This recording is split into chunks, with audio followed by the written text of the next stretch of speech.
crianças, tudo bem? Nós vamos para a aula, quarta aula de Geografia.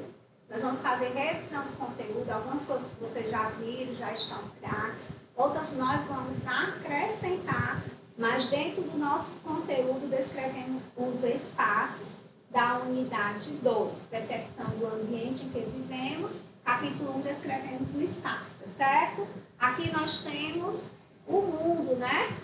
Nós temos o mundo. A representação do globo como se fosse o mundo. Então, vamos ver agora o restante concluído. Nas primeiras aulas, nós falamos sobre a importância dos registros, que inicialmente começou com as pinturas, né?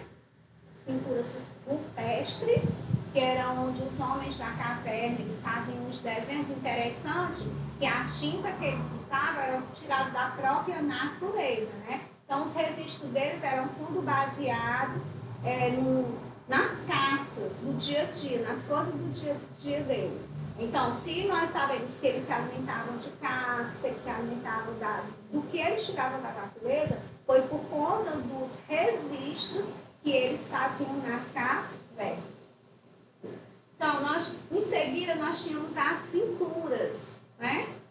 Nós tínhamos os registros das pinturas, onde vocês viram na abertura do nosso capítulo, pessoas dos séculos passados, as mulheres elegantíssimas, com seus vestidos longos, com os seus chapéus, com o próprio meio de transporte da época que caracterizavam aquela época de 1970, se eu não me engano.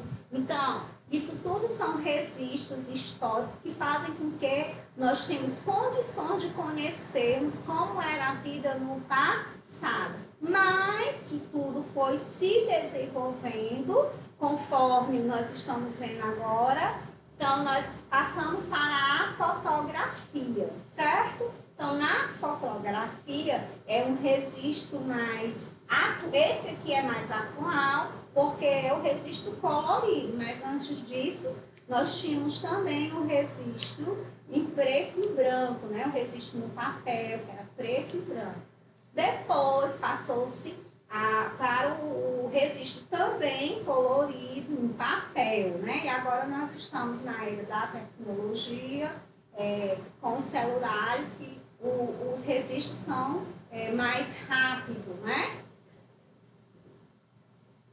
Aqui eu coloquei a título de curiosidade vários tipos de máquinas fotográficas, porque na aula anterior eu falei só do fotógrafo, né? Do instrumento que ele usava, e aqui nós temos dois tipos de máquinas bem antigas. Se vocês forem olhar lá no Google, vocês vão encontrar essa imagem aqui e outras mais bem interessantes. Eu tirei essa daqui porque aqui nós temos mais opções de modelos, certo? Mas lá você vai ter condição também. Aqui, ó, essa própria imagem aqui é um registro antigo, porque é um registro em preto e branco, né? Esses aqui já são mais atuais, porque são coloridos. Porque foi a evolução ao longo do tempo. Falei também do filme, né? Esse tipo de filme aqui, ele vinha guardado dentro de uma caixinha preta, porque ele não podia pegar a luz, né? Ele era sensível aqui, ó, sensível à luz. Então, quando se batia alguma fotografia, levava-se muito tempo para ser revelado no filme, certo? Às vezes chegava a passar de 8 a 15 dias, dependendo do evento, né? Os fotógrafos ficavam em filas esperando, e nós, quando era interessante, vou contar uma passagem também, os fotógrafos, quando batiam foto na época aqui na escola, o registro hoje eu tiro de vocês, né? Eu tiro o registro, eu bato foto, eu mando para o WhatsApp para a mãe de vocês, as mães de vocês olham no Face da escola, no Instagram. Isso mudou conforme o tempo, foi com a ajuda também da evolução da tecnologia, a transformação da tecnologia. Então, aqui o que é que acontecia? Teve uma época que o fotógrafo batia a foto de uma criança, vinha para cá, bater uma foto de um determinado evento, Dia das Mães, ou da Páscoa. O fotógrafo estava aqui, batia a foto, aí ele ganhava 2 fotos, era como se fosse um brinde, né? Então, a mãe ficava com uma e a professora Cláudia ficava com outra. Então, ainda hoje, eu tenho foto de algumas crianças que eu ganhei, né? Então, que fazem parte da minha história. Então, antigamente, as câmeras fotográficas, aquelas que eu mostrei anteriormente, tinha a única função de registrar a imagem em uma fita com material fotossensível, né? Porque ele era fotossensível porque era sensível à luz do sol, certo? Então, quando ia ser revelado, eles revelavam num ambiente totalmente fechado, escuro, né? Porque não podia ter a luz. Se tivesse luz, aí o que é que acontecia? Poderia perder as fotos todas. Conjuntos de fotografias eram muito comuns nessa época aqui das pessoas guardarem fotos em álbuns, né? Várias fotos em álbum. Tem gente que tem vários álbuns em casa, que registraram casamento, batizado, aniversário. Eu, como não sou da época da fotografia, eu sou daquela do senhorzinho lá, do preto e branco.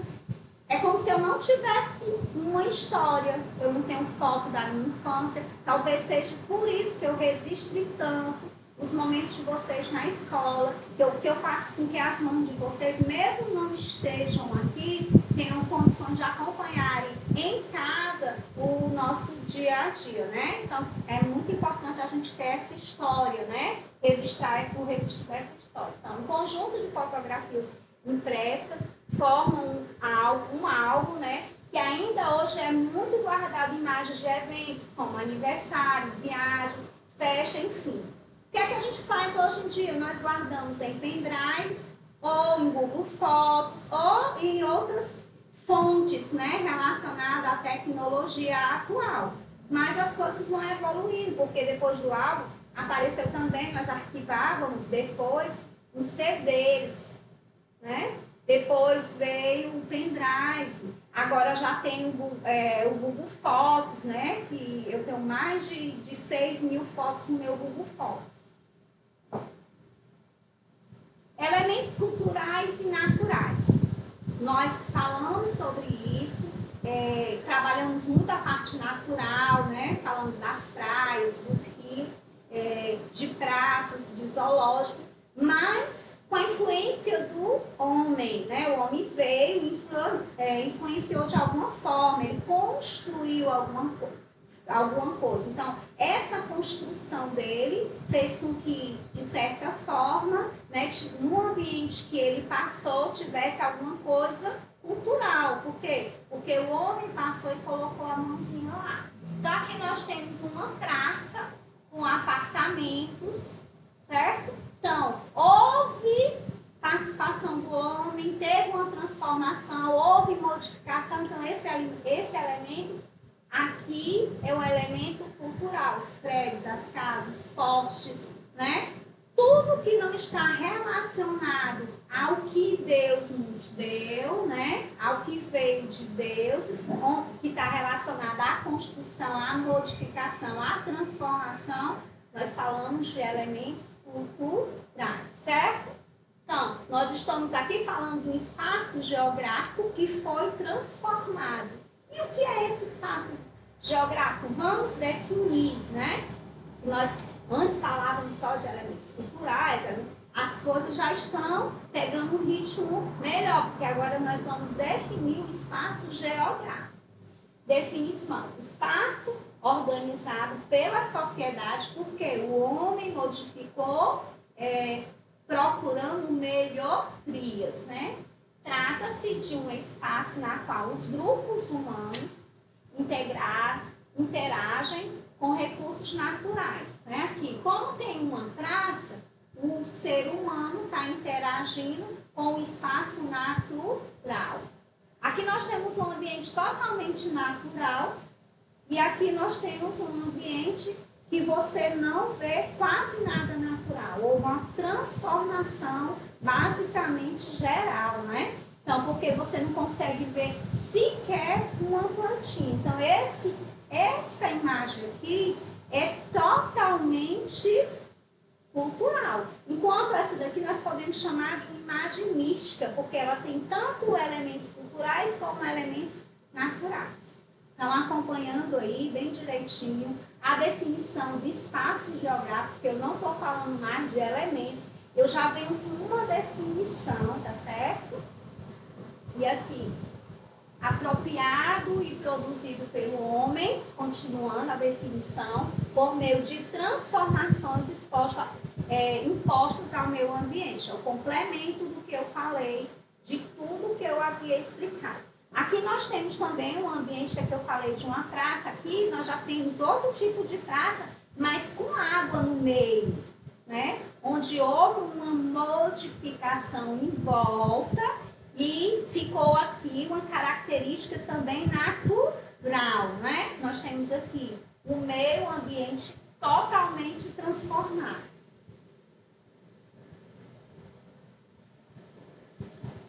Pronto, falando de paisagem, aqui não deixa de ser uma paisagem também. Na aula anterior, nós falamos de tipos de visão, onde eu estou falando de uma visão horizontal que está relacionada ao chão, uma coisa reta, assim, que você vê frente, né? Você vê só a parte de frente. Aqui, eu estou aqui na frente, você está me vendo uma visão o quê? Horizontal, porque você está me vendo de frente.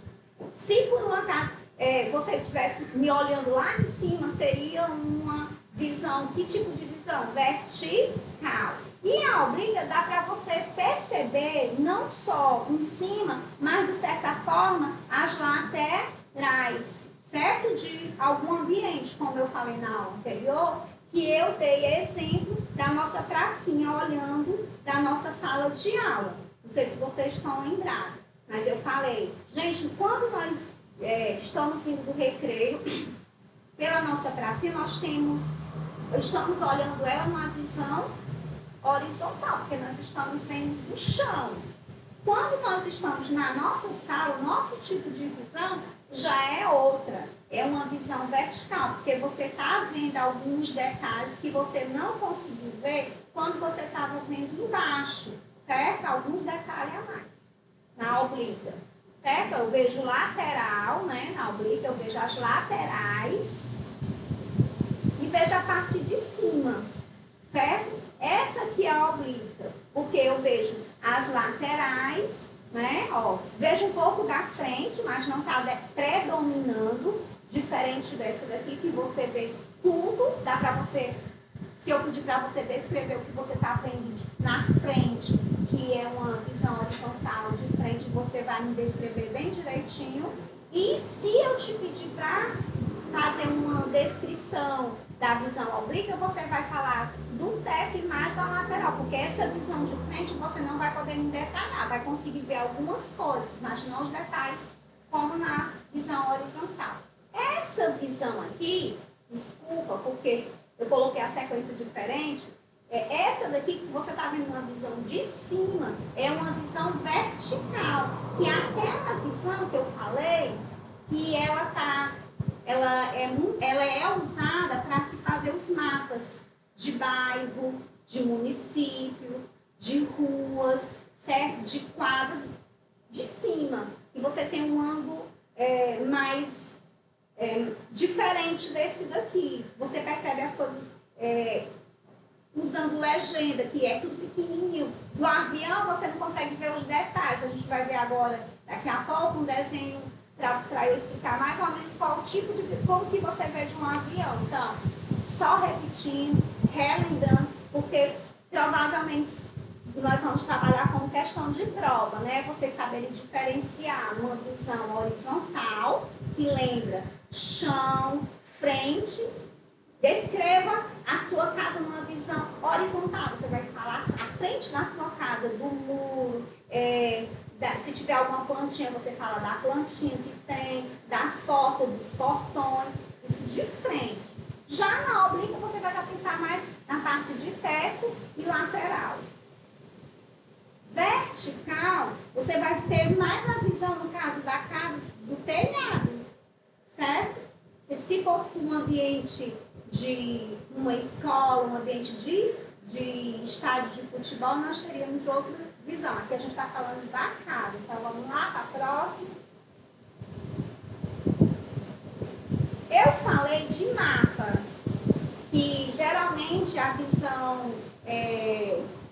que a visão vertical era usada em mapa. Então, vamos ver a definição de mapa, porque teve uma atividade também que tinha o desenho de um mapa, uma imagem feita de um mapa, com legenda e tudo. Mas vamos definir. Trata-se de uma representação gráfica e métrica de uma porção de um território sobre uma superfície, geralmente plana, embora também possa ser esférica, porque ele pode ser representado não só no papel, né, uma parte plana, mas ele também pode ser usado aqui, no globo terrestre. Aqui mesmo foi feito, né, tipo do mapa, mas foi usado no globo. Aqui nós temos bem aqui o nosso Brasil, né, o nosso país, o Brasil. Com relação ao que eu falei da visão de cima, né, com relação à vertical, então essa imagem é como se tivesse sido tirada de um avião, lá em cima do avião, né, foi uma pessoa que tirou. Então, esses desenhos aqui são o que eu chamo de símbolo. E onde esses símbolos são usados? São usados numa legenda. Todo mapa tem que ter uma legenda para você identificar os elementos. E o que são os elementos? Os elementos de um mapa são o que, o que aquela imagem, né, está representando. Ou se for uma praça, lógico que vai ter. Se for uma praça, como aqui, aqui eu tenho um campo de futebol. No campo de futebol, o que é que eu tenho aqui? Tenho uma quadra. Aqui eu tenho uma igreja, né? Aqui, esses montinhos aqui, o que será que eles representam? Eles representam a vegetação, Cada desenho desse daqui representa uma imagem dessa aqui, que compõe o quê? O mapa. E esse mapa, ele tem que vir com um título. No caso, o título dele aqui é do bairro, mas podia ser o mapa da sua rua, certo? Podia ser o mapa de determinada região, entendeu? Então, nesse especificamente aqui, a gente está trabalhando no bairro. E o que é que o seu bairro tem? Será que no seu bairro tem vegetação? Será que ele tem casas, ruas, supermercados, escolas, quadras de esporte, igrejas, pontos de ônibus, rios? A maioria desses bairros tem quase tudo isso aqui. Alguns talvez não tenham o quê? Rio, né? Alguns não têm o rio, mas a maioria desses elementos aqui que compõem o mapa desse bairro aqui, com certeza, você compõe o seu também. E falando em bairro, gente, é muito importante que eu vou perguntar. Você sabe qual bairro que você mora? Vocês sabiam que todo bairro tem uma história, né? Que o nome dele não foi colocado aleatoriamente, eu vou colocar esse porque eu acho bonito, não. Tudo tem um porquê. E o nome do seu bairro tem uma história sim. Eu estou colocando como atividade para você pesquisar a história do seu bairro. E vocês sabem também o nome do bairro que fica a nossa escola, porque a nossa escola também fica dentro de um bairro. Será que ele fica no Jardim Iracema? Será que ele fica no Cristo Redentor? Será que ele fica no Álvaro Henry? Vocês sabiam que o nosso bairro, o nome dele não era o Álvaro Henry, que era Floresta? E por que será que era Floresta? Né? Tem tanto ponto de interrogação, né? Para se fazer tantas pesquisas. A curiosidade aí vai depender de você. Se você está com curiosidade, vai pesquisar que vocês vão descobrir, muita coisa aí. Aqui eu vou falar de tipos de bairro, mas antes eu vou definir o que era bairro. Vou já definir. Aqui eu venho com a poesia, que nós trabalhamos poesia. Ela está composta por quê? Por 2 estrofes só, que são esses conjuntinhos aqui. E tem 1, 2, 3, 4, 5, 6, 7, 8 versos. Geografia, a gente está também fazendo revisão de português para quem esqueceu do que era que compõe, né? Então, vamos lá. O bairro onde eu moro é uma animação. Casas, ruas e pessoas e muita agitação. Será que será agitação? Menino correndo, né? carro passando, buzinando. Isso a gente vê mais nos bairros urbanos da cidade, não é isso? Padeiros, bombeiros e até um sacolão, supermercado e lixeira sempre à disposição. Será que essas lixeiras que estão sempre à disposição, a gente está colocando o lixo certo? Será que o meu bairro está sendo bem cuidado? E ele também faz parte do meio ambiente? Será que eu estou zelando por ele? Esse aqui é um exemplo de um bairro residencial. Vamos com mais dois. Então, eu coloquei aqui, comecei com a poesia, né? Para vocês saberem que tem um bairro, tem bairro que tem agitação, outros não, que são mais calmos. Então, a definição de bairro é uma parte da cidade. Todos têm um nome e uma história. Então, ele faz parte da cidade. Qual a nossa cidade? Nossa cidade é Fortaleza. Está dentro do nosso estado, que é o Ceará. Mas eu moro no bairro, eu moro no Nova Belém. A minha escola também, que eu trabalho, né? O Presidente Mesquita também no Nova Belém. Certo? Então, vamos lá. Alguns bairros ficam perto e outros longe do centro da cidade. A gente vai saber já já como se chama esses bairros que ficam um pouquinho longe do centro. Quando um bairro fica muito afastado do centro da cidade, dizemos que ele fica na periferia. Então, o nosso bairro é um bairro de periferia, porque se eu vou daqui para o centro, eu gasto de ônibus, eu gasto de um torno de uns 15 a 20 minutos. Quando eu trabalhava no centro, era mais ou menos isso que eu gastava. Ou é periferia ou subúrbio, certo? E aqui eu tenho outros exemplos. Eu tenho os residenciais, eu tenho os bairros comerciais e eu também tenho os industriais. Os comerciais, o que será? Eu venho com a definição, mas pense antes de receber a definição. Então, o que você pensa que seja um bairro comercial? Para você, o que é um bairro residencial? Industrial. Vocês estão vendo aqui, ó, que tem muitas indústrias e tem poucas casas aqui, ó, entendeu? Então, nós temos um residencial, um bairro comercial com muita gente, com muitos pontos comerciais, muitos pontos de venda, né? De venda e compra, e industrial com indústrias. Agora, eu vou vir com a definição para vocês fixarem o conteúdo. Então, residenciais, comerciais e industriais. A maior parte das casas são residenciais. Mas isso não quer dizer que num bairro residencial tem comércio. Porque tem a mercearia do Seu João, né? Tem a sorveteria da Dona Maria, tem a banquinha da senhorazinha que coloca lá na frente um bolinho para vender. Mas isso não torna ele um bairro comercial, não. Porque a característica dele são um bairro que tem mais casas, que o que predomina são as residências, certo? E os comerciais? São onde existem muitos estabelecimentos comerciais, onde compramos e vendemos. Industriais, onde há muitas fábricas, produzem roupas, alimentos, materiais de construções e artigos em geral. Bem, gente, eu acho que hoje vocês aprenderam muito com relação ao bairro e a importância que ele representa para nós.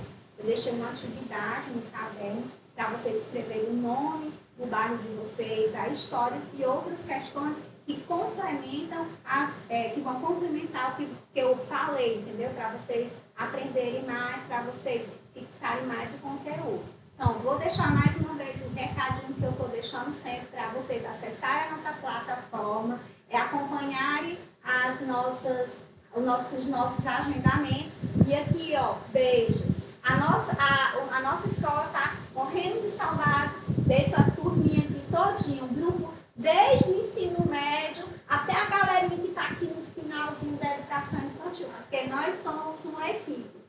Beijo, até a próxima.